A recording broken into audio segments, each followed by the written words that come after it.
Hello everyone, Prime here. I hope you're having a great day, because today we'll be covering Bellona. Some facts about her, some of her lore, and all of that good jazz that comes with that. If you enjoy, of course, leave a like, and without any further ado, let's get into this. Bellona is usually depicted with long hair that flows down towards her shoulders, her body protected by armor with elaborate dips of gold and silver gracing the design. She can be seen driving Mars' very chariot, wielding a blood-stained whip and valiant, flaming torch in her other hand. She was rarely seen without her spear, and the shield that she usually carried donned the face of Medusa, and was named the Aegis. Bellona's worship centered around war, and as you might expect, she was evoked many times during early Roman life. Any combatants, from soldiers to commanders, would worship the goddess in order to receive virtues on the battlefield, such as a willingness to fight and an unconquerable spirit to vanquish enemies. She had many temples constructed for this purpose, though if you don't have the strongest of stomachs, you might not want to hear about some of their rituals and rites. For instance, the Day of Blood in ancient Rome, March 24th, or Bellona's Day, saw dedicated cultists of Bellona cut themselves open and drink sacrificial blood to appease the goddess. Her relationship with Mars, or Ares if you prefer, may vary depending on who you ask.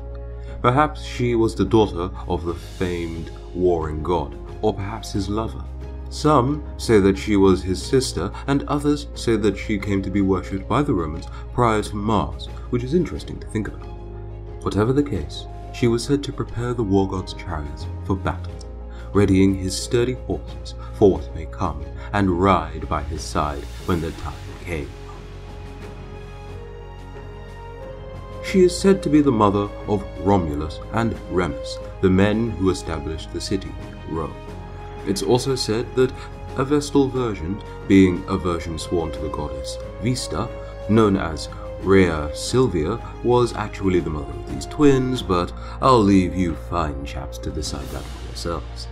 Nerio was another Roman goddess, but unlike Bellona, who personified the destructive aspects of war, Nerio embodied the valor and honor present in war. She is often associated with Bellona, and is said to be one of the many wives of the war god Ares. During the battle between King Supporters and Perseus, Bellona tainted the hearth gods' abodes by drenching their halls with blood and gore, ripening them with newly created views of violence.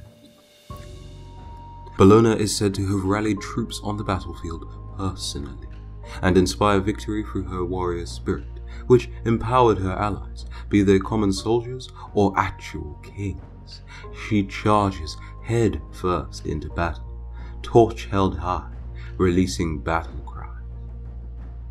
In a Roman temple of Bellona, which was built upon Campus Martius, outside of the city's gates near Apollo's temple, the Roman Senate would often enter the temple to discuss general matters, victories on the field, and even use the temple for diplomatic interactions with foreign ambassadors. On to the facts section now, and bellum, meaning war in Latin, is where her name comes from. Bellona actually went by Delona or Duolona before Bellona.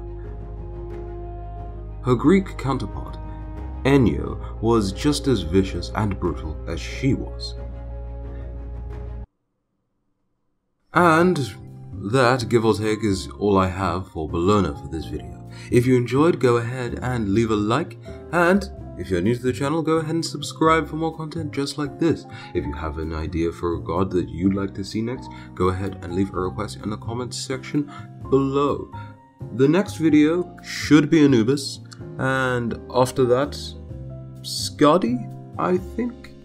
And then we'll see from there. So, until then, have a very good day. I've been Brian, and I'll see you in the next one. Goodbye.